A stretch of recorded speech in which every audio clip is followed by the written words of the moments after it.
देखो आमर अक्टोबर मसटा को ब्रेस्ट कैंसर अवेयरनेस मंथ हिसाब से नि जाए से पिंक अक्टोबर कह जाए कहीं पिंकटा बहुत representation of the breast cancer बोले वर्ल्ड वाइड परिचित आमर ओडिशा रे ग्रेजुअली ब्रेस्ट कैंसर इन्सिडेंस बढ़ी चली देखा गले आगुरी जमी सीए सर्भिक्स थिला जरायु कैंसर थिला एबे कैंसर ब्रेस्ट बढ़ी चली लोकर कज तो बहुत अच्छी प्रथम कथा है लोक निजे सचेतन हवा दरकार निजर ब्रेस्ट विषय नॉर्मल ब्रेस्ट विषय जानिले ता भीतर किसी परिवर्तन यदि होउछि देखा कथा नहले समस्ते लेट रे आसंती आमे जहाँ देखुछु एठी 70% लोक एडवांस केस आसी पहुँचुंती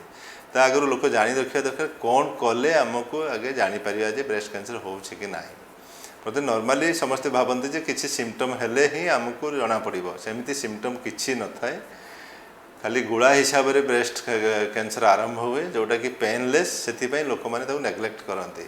से आम सब एडवाइस करूँ ब्रेस्ट कैंसर सेल्फ एग्जामिनेशन निजे ब्रेस्ट को निजे देखूँ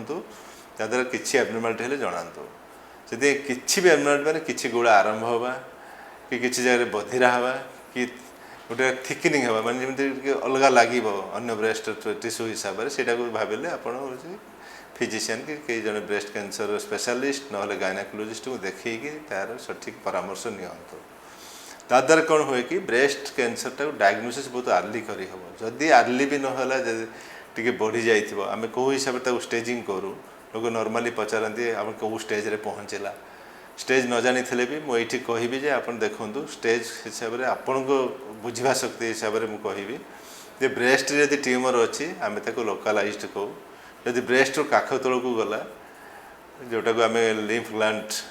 लिम्फ नोड मेटास्टासिस कहूँ ग्लैंड बढ़ला ताको आम लोकाली एडवांस्ड कहूँ जदि देह सारा फेड़गला जोटा कि बोन को जाए लंग्स को जाए लिवर को जाए ताले आम स्टेज 4 बोली कहूँ ये प्रथम अवस्था जदि ब्रेस्ट कन्फाइंड अच्छी ताहले तार ट्रिटमेंट कले सेटा ठीक होवार चांस बहुत अधिका खाली ब्रेस्ट कन्फाइंड अच्छी माने नुह जो कि बढ़ी पारनी ब्रेस्ट जो कन्फाइंड थी ब्रेस्ट भितर थी कि ब्रेस्ट भितर जना भी पड़ू न से भी आरंभ होता है बहुत समय कहते केते दिन है आरंभ है ब्रेस्ट कैंसर जो देखिए 1 सेंटीमीटर ब्रेस्ट कैंसरटा यदि आरंभ होता गुड़ाटे से वर्ष वर्ष लग जाए किंतु से हिसाब से जानीपारे यदि ब्रेस्ट कैंसरटा भितर 1 सेंटीमीटर 2 सेंटीमीटर रोचे आम बहुत आर्ली कैंसर कहूँ धीरे धीरे बढ़ी बढ़ी से स्किन को लगे ना छातीर हाड़ को लगे से सब लोकाली एडवांस हो जाए से कंडीशन ऑपरेशन अलग हो जाए मन रखा दरकार जिते जिते आर्ली रे आपण जानीपारे सेते जल्दी आपणकर ट्रिटमेंट आरंभ करेंगे ताहले ब्रेस्ट कैंसर मुक्ति पाइपर चांस अधिका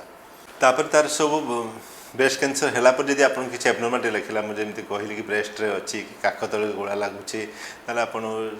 जनकर परामर्श नबे विशेषज्ञ परामर्श नहीं इन्वेस्टिगेशन करेंगे तार विभिन्न टाइप विभिन्न इन्वेस्टिगेशन अच्छी तादेह जना पड़ो लोकाली कौन अच्छी प्रथम डायग्नोसिस करेंगे डायग्नोसिस करेंगे से गोटे टिश्यू ने छुंची फोड़ी मोटा छुंची फोड़ी ने कैंसर अच्छी कैंसर डायग्नोसिस है देखा पड़ो देह सारा फेरी जाइए कि ना तापर अन्य टेस्ट करेंगे से मामोग्राफी करके आर्ली स्टेज जो भी जापर मामोग्राफी जानीपारे जे हाँ आरंभ है से कंडीशन आप परामर्श कले क्योर करहब जदि भी आप ब्रेस्ट कैंसर बढ़ी जाइए इवेन लोक एमती आसुँच घा हो बाहर पूरा रक्त बाहर सेमती भी आसुँच कंडीशन से भी दुखी हबार ना कि किसी करहबनी सेमती नुह बहुत जिन बाहर लानी से भी ट्रिटमेंट करहब तो हतोत्साह न ठीक हिसाब से डायग्नोसिस करूँ विशेषज्ञ परामर्श नियंतु ताहले तार सठिक ट्रिटमेंट करहब ट्रिटमेंट भितर आम देखू सर्जरी जोटा कि अस्त्रोपचार कर शल्य चिकित्सा विकिरण थेरापी जो रेडी थेरापी केमोथेरापी तापर एवं आसलानी पालिएटिव थेरापी पालिएटिव केयर सर्जरी हिसाब से जो ब्रेस्ट कैंसरटा जो कन्फाइंड थी ब्रेस्ट रे गोटे जगह अच्छी बा काख तल को जाइए समय आम सर्जरी द्वारा ठीक करा कहते लोकाली ट्रिटमेंट शल्य चिकित्सा पुणी डिफरेन्ट तरीका अच्छे आगुरी जमी था पूरा ब्रेस्ट बाहर कर दिंतु काख तल पूरा सफा कर दिंतु एबे से पूरा दरकार ना दरकार अच्छी कहबी कि सब जो एसेंशियल कि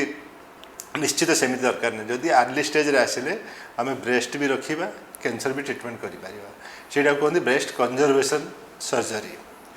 ताद्वारा कौन होना ब्रेस्ट खाली से गोड़ाटा को बाहर कर दिज्व आ काख तल जो ग्लैंडटा थी सेटा भी आम परीक्षा करूँ जोटा सेंट्रल लिम्फ नोड बायोप्सी आगुरी आम जापर जदि से ट्यूमर जाना ताल आम काख तले भी सफा करवा दरकार ना सेंट्रल लिम्फ नोड बायोप्सी कलापर आम जापर जे कैंसर जाइए ताल आम काख तल भी सफा करवा दरकार ना से ब्रेस्ट कंजर्वेशन थेरापी कहूँ। हाँ तापर आम रेडियोथेरापी केमोथेरापी दे पारिबा। नेक्स्ट थेरापी है आम पूरा ब्रेस्ट बाहर कर दे पारिबा। पूरा ब्रेस्ट बाहर कर दिया हम काख तल ग्लैंड भी सफा कर दिया हम सेटा है पूरा सर्जरी जोटा कि पूरा मूल उत्पाटन कैंसर बोली भाव किंतु सेटा सब बेले एसेंशियल नुहे जोटा कि बहुत आगुरी था जोटा 80 ରୁ 100 भाग लोग चाहूला मो ब्रेस्ट बाहर कर ठीक हो किंतु एबे आम कहूँ जे लोकली जदि कन्फाइंड अच्छी आम खाली कैंसर उपर ध्यान देवा ब्रेस्ट को बंचेवा ताद्वारा आपन कॉन्फिडेंस भी रहिबो प्लस गोटे अंगटा रही किंतु कैंसर ट्रीटमेंट करहब ब्रेस्ट कंजर्वेशन थेरापी कहूँ। पूरा ब्रेस्ट बाहर करार भी तो अलग ये अच्छी जदि बहुत बढ़ी जाइए से कंडीशन आम ब्रेस्ट रखुना पूरा ब्रेस्टा बाहर करदेव और काख तले ग्लैंड भी बाहर करूँ ये कि जदि फेड़ी जाइए ता बेसीस आम केमोथेरापी कि रेडियोथेरापी डिसीजन नौ जोटा विकिरण थेरापी दि जाए। यहाँ है सर्जरी प्रथम कारण जदि सर्जरी है केमोथेरापी कि विकिरण थेरापी पर फोकस करूना किंतु सर्जरी है लोक को जाणी रखा दरकार जे ता पर लोक भूली जाती मोर कैंसर तो ऑपरेशन कर बाहर करदे किसी करवा दरकार ना ସେଇଟା बहुत भूल धारणा। को भी कैंसर सर्जरी है 2 वर्ष भितर जहाँ भी रिकरेन्स हबार चान्स थाए सबुठ अधिका हुए 2 वर्ष भितर से कहीं ना यहाँ गोटे प्रोसेस बॉडी गोटे प्रोसेस जोटा कि एफेक्ट करुच्चे से आम खाली ब्रेस्ट सर्जरी करदे बसीगले घरे हम ना इवन रेडियोथेरापी कि केमोथेरापी जोटा कहते विकिरण थेरापी कि केमोथेरापी नियंतु बर 3 मासरे थे सर्जन को देखा दरकार कहीं ना सी लोकल जगार आउ थे हो पारे कि काख तले आउ थे रिकरेन्स हो पारे कि से जगार आउ कि असुविधा हो पारे कि अदर ब्रेस्ट रे हो पारे से सर्जन मैंने देखा दरकार जो सर्जन जन कर को देखा दरकार ता द्वारा बहुत समय कौन हुए कि ब्रेस्ट बाहर करदेला पर छाती में कष्ट हुए नर्व कटि थाए से सब जंत्रणा रोए तार बहुत भ्रम धारणा लोक सृष्टि हुए कि मोर आउ थे है से रेगुलर चेकअप रहा दरकार आम नॉर्मली 2 वर्ष पर्यंत 3 मास को थे लेके चेकअप करूँ 2 वर्ष रु 5 वर्ष पर्यंत 6 मास को थे कहूँ डाकू देखापी और 5 वर्ष पर वर्ष को थे देखा दरकार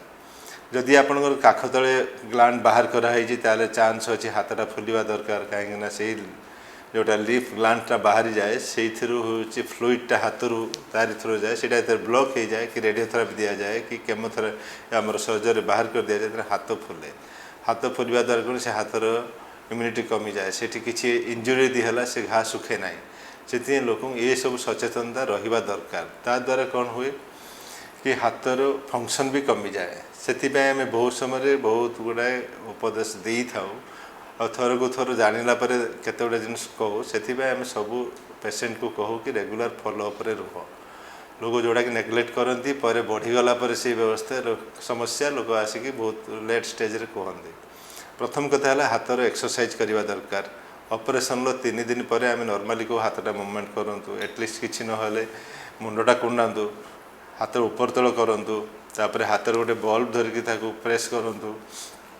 ता द्वारा हाथर रक्त संचालन ठीक रहिबो जोटा कि काख तले बाहरी जाइथिबा लिम्फ नोड जो अटकी थाए सेटा धीरे धीरे सराउंडिंग रे खोली जाए जदि भी सेटा न हैला रेडियोथेरापी पर परमानेंटली बंद हो जाए पारे कि ऑपरेशन एंड रेडियोथेरापी पर सेटा फाइब्रोसिस पूरा बंद हो जाए पारे तापई सराउंडिंग हाथ खोली जाए पारे सेटा बंद हो गले पाखटा खोली जाए पारे से आम रेगुलर गोटे एक्सरसाइज करने कहूँ जदि भी किए नेग्लेक्ट करदेला लेट्रे आसला ताले आम ताको से हाथ में गोटे कंप्रेशन जैकेट पिंधा को कहूँ जहाँद्वारा कि हाथ में फ्लूइड जमा रही आउ बहुत जिनस को सार्प जिनस कटाकटी कले हाथ में इंजुरी हुए से इंजुरी हेले इन्फेक्शन बढ़े से सावधान रे कि जदि परिवा काटुची कि गार्डनिंग करुचे कि केयरफुली रे बहुत मोटा टाइट शंखा पिंधे कि टाइट ड्रेस पिंधे एगुड़ा सब आम एडवाइस करूँ कहीं से हाथटा सब प्रोन रहे कि किसी इंजुरी हेले प्रॉब्लम हम कारण जो इन्फेक्शन कि फ्लूइड जाए जो ग्लैंड जमा हो से ग्लैंड को आम बाहर करदे ये कि कैंसर भी सेमती गोटे जिनस से ड्रेन हुए से दृष्टि आम सब कहूँ कि रेगुलर फॉलोअप रहा आपन को निहाती जरूरी आम डराऊना किंतु ଯେତେ ଜଲ୍ଦି ଜଣା ପଡ଼ିଯାଏ କିଛି ସମସ୍ୟା ତାକୁ ସମାଧାନ କରିବା ବହୁତ ଇଜି। ଯଦି ସମସ୍ୟା ଯେତେ ଜଟିଳ ହେବ ତାକୁ ସମାଧାନ କରିବା ସେତେ ଜଟିଳ, ସେତେ ସମୟ ସାପେକ୍ଷ, ସେତେ ଖର୍ଚ୍ଚାନ୍ତ ତା ଦ୍ୱାରା ଠିକ୍ ହେବାଟା ବି ବହୁତ କଷ୍ଟ ହୋଇପଡ଼େ। ସେଥିପାଇଁ ମୋର ଅନୁରୋଧ କି ଅପରେସନ୍ କଲା ପରେ ନିଜକୁ ଭାବିବେନି ଯେ କ୍ୟାନ୍ସର ବାହାରିଗଲା ମୋର କିଛି କରିବାର ନାହିଁ, କିନ୍ତୁ ରେଗୁଲାର ଦେଖାଇବା ଦରକାର। ଡକ୍ଟର ଯେମିତି କହୁଛନ୍ତି 3 ମାସକୁ 6 ମାସକୁ କି ବର୍ଷେ ଥରେ ଯାଇକି ଦେଖାଇ ଦିଅନ୍ତୁ, ନିଜର ଭୟ ଦୂର କରନ୍ତୁ, ସାବଧାନ ରୁହନ୍ତୁ, ସବୁ ଠିକ୍ ରହିବ।